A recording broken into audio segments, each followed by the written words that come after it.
El 31 de octubre de 2025, mientras la mayoría de los mexicanos pensaba en Halloween, el gobierno federal hizo algo que pasó casi desapercibido. Ordenó a cada maestro de educación básica del país reunirse y capacitarse en un solo tema, no en matemáticas, no en comprensión lectora, materia en la que México lleva, por cierto, años reprobando en evaluaciones internacionales. No, el tema obligatorio ese día era infancias y adolescencias trans y no binarias, sin consultar a los padres, sin aprobación de especialistas independientes, sin distinción de edad, y firmado por el secretario de Educación Pública, Mario Delgado. Bienvenidos antiprogresistas, soy Josué Candelaria y hoy vamos a hablar de algo que te compete directamente si tienes hijos, sobrinos, nietos o simplemente si te importa lo que está pasando con la infancia en México.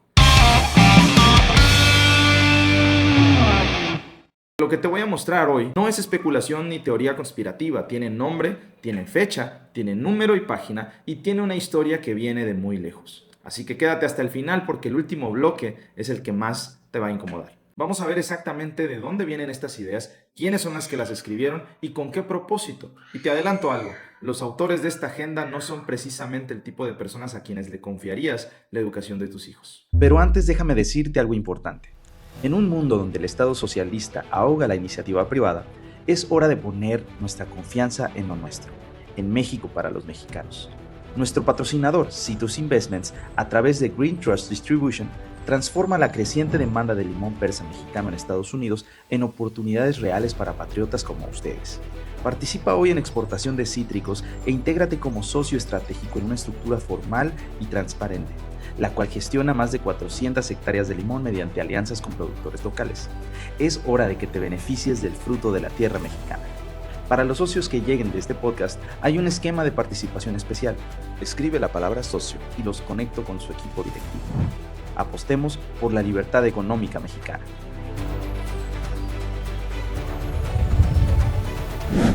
Entonces empecemos con los hechos, sin dramatismo, solo los hechos. El caso del Consejo Técnico Escolar el 31 de octubre de 2025. La Secretaría de Educación Pública distribuyó un documento oficial llamado Orientaciones para la segunda sesión ordinaria del Consejo Técnico Escolar. Los consejos técnicos son básicamente reuniones mensuales obligatorias para todos los maestros del país. Normalmente se usan para revisar metodologías, analizar resultados académicos, ese tipo de cosas.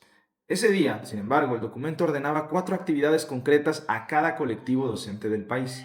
Primero, analizar el glosario de diversidad sexual, de género y características sexuales, elaborado por el CONAPRED, un documento con decenas de términos como pansexual, no binario, queer, términos por cierto bastante cargados de contenido sexual. Segundo, les ordenó ver el video oficial de la SEP titulado Infancias y Adolescencias Trans y No Binarias, disponible en su canal de YouTube. Tercero, escuchar el testimonio Infancias Trans del programa Diálogos en Confianza del Canal 11. Soy un chico trans de 16 años y estudio el nivel medio superior. Yo tuve la fortuna de que en mi casa, por ejemplo, sí me apoyaron desde el principio y aunque les costó un poco ellos empezar a cambiar los pronombres y esas cosas, sí desde el principio estuvieron conmigo, nunca hubo ese miedo de ¿y si me juzgan? Y cuarto, y esto es lo que más debe llamarnos la atención, practicar casos reales, como ¿qué hago si un alumno me pide cambiar de uniforme? ¿Qué hago si pide que le llamen con pronombres distintos? ¿Cómo actualizo los documentos escolares si los padres presentan una nueva acta de nacimiento? Todo esto para maestros de educación básica, preescolar, primaria y secundaria, sin distinción de edad y sin consulta previa a los padres. El Frente Nacional por la Familia lo denunció de inmediato, señalando que los materiales no contienen ningún fundamento psicológico ni médico sobre el impacto de estos temas en menores y que no establecen ningún límite pedagógico por edad, porque simplemente no los tienen. Pero esto que sucedió en el Consejo Técnico Escolar no es un evento aislado, es en realidad la punta del iceberg de algo que viene construyéndose desde 2023 con lo que se llama hoy Nueva Escuela Mexicana. Déjame darte datos concretos con libro, grado y número de página para que, si alguien te dice que esto es exagerado, le puedas responder con exactitud. En segundo de primaria estamos hablando de niños de 7 y 8 años que apenas están aprendiendo a leer con fluidez. El libro Nuestros Saberes en su página 101 incluye lecciones sobre clítoris y vulva. En tercer año, el libro de proyectos del aula, de ese que no te puedes llevar a casa, por eso es proyectos del aula, solicita a los alumnos dibujar aparatos reproductores de niña y de niño. En quinto de primaria, que más o menos ya los niños tienen 10 u 11 años, las páginas 149 del libro Proyectos del Aula propone elaborar una maqueta sobre erección y eyaculación. Y en sexto año, el mismo libro propone la elaboración de toallas sanitarias. Estas dos últimas actividades diseñadas indistintamente para niños y niñas. La doctora Rosario Laris y también la activista, investigadora y periodista Mariana Benavides, que por cierto puede seguirlas en sus redes sociales, han documentado ampliamente estos contenidos y han señalado que estas dinámicas no corresponden con la madurez emocional ni cognitiva de los niños en esas edades y que contribuyen a lo que los especialistas llaman como hipersexualización de la infancia. Estos son los hechos y los tenemos por escrito, con fuente verificable. Ahora bien, seguramente alguien que está viendo esto puede pensar, oye Josué, pero si esto es educación sexual, ¿cuál es el problema? Los niños necesitan saber estas cosas. Y yo con mucho gusto te respondo, porque hay 3 argumentos que me parecen irrebatibles. El primero, el problema de la edad. Hay una razón por la que los niños no votan. Existe algo en pedagogía y en psicología del desarrollo que se llama criterio de adecuación por edad. No es un concepto conservador ni religioso, es un principio técnico que reconoce que los niños atraviesan etapas cognitivas y emocionales distintas y que introducir ciertos contenidos antes de que el cerebro esté preparado para procesarlos no produce comprensión, más bien confusión. Un niño de 7 años está en lo que el psicólogo Jean Piaget llamó la etapa de las operaciones concretas. Procesan la realidad de manera literal, no tienen aún capacidad para el pensamiento abstracto sostenido. Hablarle de identidad de género como una construcción subjetiva desligada de la biología no es educarlo, es bombardearlo con categorías que no pueden integrar. Y la evidencia científica lo respalda. Estudios sobre menores con disforia de género muestran que hasta el 80% de los niños que experimentan esa incomodidad la resuelven de manera natural al llegar a la pubertad, sin ninguna intervención, sin terapia, sin transición, solos con el tiempo. La pregunta que el gobierno mexicano debería responder es esta. Si el proceso natural funciona en la gran mayoría de los casos, ¿cuál es la urgencia de intervenir quirúrgicamente en la formación identitaria de niños de primaria? Y esto me lleva al segundo argumento. Hay una diferencia entre educación sexual e hipersexualización. Y aquí voy a ser muy claro, porque quiero que esto quede registrado. Nadie en este canal está en contra de que los niños aprendan sobre su cuerpo de manera apropiada y gradual. Eso es sano, eso es necesario. Pero hay una diferencia enorme entre explicarle a un niño de 10 años cómo funciona la reproducción humana y pedirle que construya una maqueta tridimensional de una erección. Hay una diferencia entre hablar de familias diversas y enseñar a los niños de primer año de primaria vocabulario sexualizado de adultos. Los propios protocolos internacionales de protección a la infancia, y no hablo de protocolos hechos por conservadores, estoy hablando de protocolos de la ONU, estoy con sus mismos argumentos. Establecen criterios claros sobre lo que constituye exposición sexual inapropiada por edad. Y varios de los contenidos que les acabo de leer cumplen punto por punto con esa definición. La pregunta incómoda es esta. Si un padre le mostrara a un niño de 7 años esos mismos contenidos en su casa, ¿cómo llamaríamos a eso? Porque el hecho de que vengan en un libro con el sello de la SEP no cambia lo que es. Y un argumento más. El Estado no puede ser el padre de tus hijos. Este es el más político, pero también creo que el más importante. La educación moral y emocional de los hijos es, por ley natural y por derecho positivo, responsabilidad primaria de los padres, no del Estado. Esto no es una opinión conservadora, está reconocido en la Convención Internacional de los Derechos del Niño, que México, por cierto, se ha comprometido y los ha firmado. Pero lo que hizo la SEP el 31 de octubre no fue informar a los padres, no fue consultarlos, fue capacitar a sus intermediarios, a los maestros, para que implementen una visión específica de la identidad sexual directamente con sus hijos, por encima de los valores, creencias y decisiones de cada familia. El economista Friedrich Hayek lo advertía desde hace décadas. Cuando el Estado asume el derecho de definir lo que es correcto pensar y sentir en materias que corresponden a la conciencia individual y familiar, ya no estamos ante educación. Estamos ante algo que se llama ingeniería social. Y la ingeniería social siempre requiere en algún momento que alguien le quite a alguien más la libertad de disentir. Y aquí viene lo que más me interesa contarte hoy, porque lo que está pasando en las aulas mexicanas no nació con la 4T ni con Claudia Sheinbaum, ni siquiera en este siglo.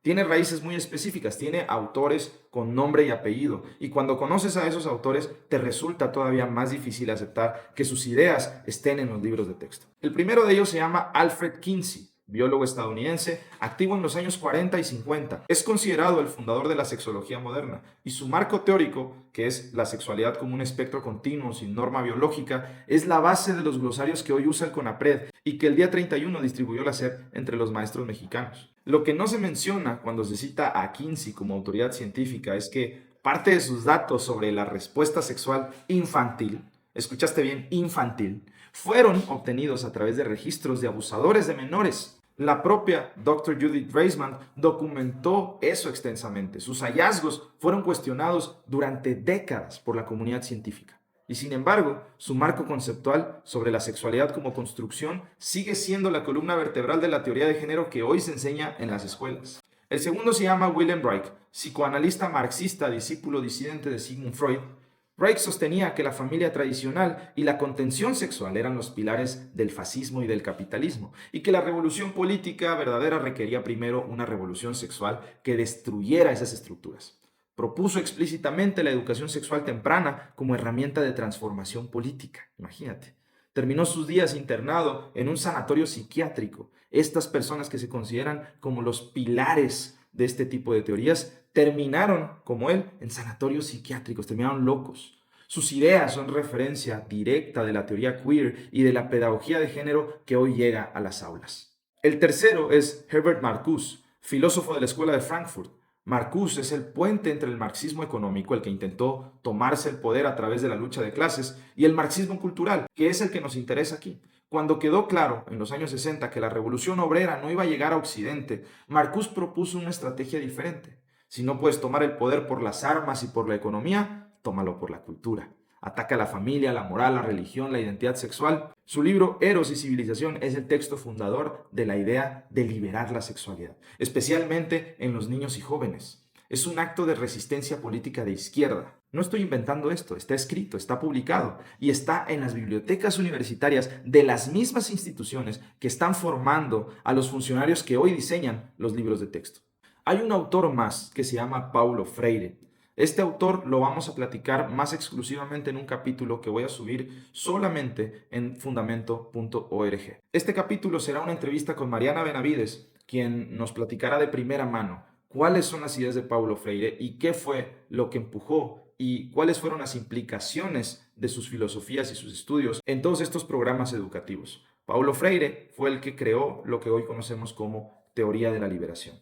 Y esto lo podrás consultar directamente en fundamento.org, así que inscríbete lo más pronto posible para que puedas informarte de lo que realmente está pasando en la SEP con estos libros de texto. Ahora bien, ¿cómo llegan estas ideas de universidades alemanas de los años 40 a un libro de texto en Oaxaca o en Monterrey en 2025?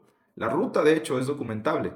Las ideas de Marcuse, Reich, Freire y sus contemporáneos penetraron las universidades norteamericanas durante los años 60 y 70 y desde ahí comenzaron a colonizar los organismos internacionales. En 2006 se formularon los llamados Principios de Yogyakarta, un documento firmado por académicos y activistas, no por gobiernos democráticamente elegidos, por cierto. Y en estos tratados se establece el marco internacional para los derechos basados en identidad de género y orientación sexual, y que ha sido adoptado como referencia por la ONU. México firmó compromisos alineados con ese marco. En 2019, el gobierno de López Obrador reformó el artículo 3º constitucional para incluir perspectiva de género y educación sexual desde la educación básica. Esa reforma es la madre legal de la nueva escuela mexicana. La nueva escuela mexicana produce los libros de texto y los libros de texto producen las páginas que ya te leí. No es una conspiración, es política pública, con nombre, con fecha y con firma en cada escalón.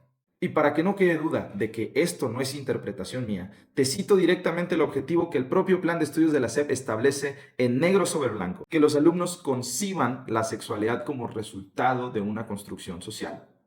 Judith Butler, otra autora famosa en estos temas, la filósofa más influyente de la teoría queer contemporánea y referencia directa de toda esta corriente, ha descrito sin ambigüedad que la familia nuclear heterosexual es una estructura de poder opresiva que debe ser deconstruida. Eso no lo digo yo, lo dice ella en sus libros, que se estudian, por cierto, en las facultades de Educación y Ciencias Sociales de las universidades mexicanas públicas hoy en día. Así que la próxima vez que alguien te diga que preocuparte por el contenido de los libros de texto de tus hijos es ser intolerante o retrógrada, puedes preguntarle, ¿intolerante con quién exactamente? ¿Con los herederos intelectuales de un hombre que usó datos de abusadores de menores para construir su teoría científica? ¿Intolerante a que te importe que a tus hijos les enseñen verdadera educación y no solo adoctrinamiento? Ahora bien, sé que este tipo de episodio puede dejar a la gente con mucha indignación y poca dirección, así que vamos a cerrar con algo concreto. Primero, tienes que conocer los libros de tus hijos, no los que te dijeron que existen, los que realmente tienen. Abre el libro Nuestros Saberes, abre el libro Proyectos del Aula, busca las páginas que te mencioné. Si no los tienes físicamente, están disponibles en PDF en el sitio de Conaliteg. Esto no es rumor, es verificable en 5 minutos. Segundo, organízate con otros padres. La Unión Nacional de Padres de Familia y el Frente Nacional por la Familia tienen presencia en prácticamente todos los estados y han obtenido resultados legales concretos, incluyendo suspensiones judiciales contra la distribución de estos materiales. Así que no estás solo. El sistema legal mexicano te da aún herramientas. Y tercero, exige que se cumpla la ley. La Constitución mexicana establece que los padres tienen derecho a ser informados y consultados sobre los contenidos que recibirán sus hijos. Eso no se hizo con el Consejo Técnico Escolar de octubre, no se hizo con los libros de la nueva escuela mexicana. Exigir con el cumplimiento de ese derecho no es ser extremista, es ser ciudadano responsable. Y voy a cerrar con esta pregunta que creo que este episodio merece. Hoy en México, el gobierno federal está capacitando a los maestros de tus hijos con materiales basados en última instancia en las ideas de hombres que creían que destruir la familia tradicional era un objetivo político legítimo, que creían que la infancia debía ser el terreno de esa destrucción, y uno de ellos construyó su teoría con datos obtenidos del abuso infantil. ¿Quién tiene autoridad moral entonces para decidir la formación de tus hijos? ¿Tú, que los conoces, los amas y respondes por ellos? ¿O un funcionario que nunca los ha visto, que no te consultó y que aplica en un salón de primaria las teorías de alguien con esta biografía? La respuesta me parece obvia. Lo que no es obvio es si estamos dispuestos a hacer algo al respecto. Gracias por vernos. Si este episodio te pareció importante, compártelo con otros padres, suscríbete al canal, activa la notificación y sígueme en redes como josue.candelaria. También puedes seguir la página oficial en Facebook que se llama Antiprogresista. Ahí subimos noticias y otras cosas de temas que van sucediendo el día a día. Así que nos vemos por ahí. Recuerda suscribirte a Fundamento para tener acceso a contenido exclusivo sobre estos temas, contenido que nadie va a censurar y que vas a poder ver por completo y con evidencias. Y no me quiero despedir sin antes recordarte que tú y yo somos la resistencia. Nos vemos hasta el próximo episodio.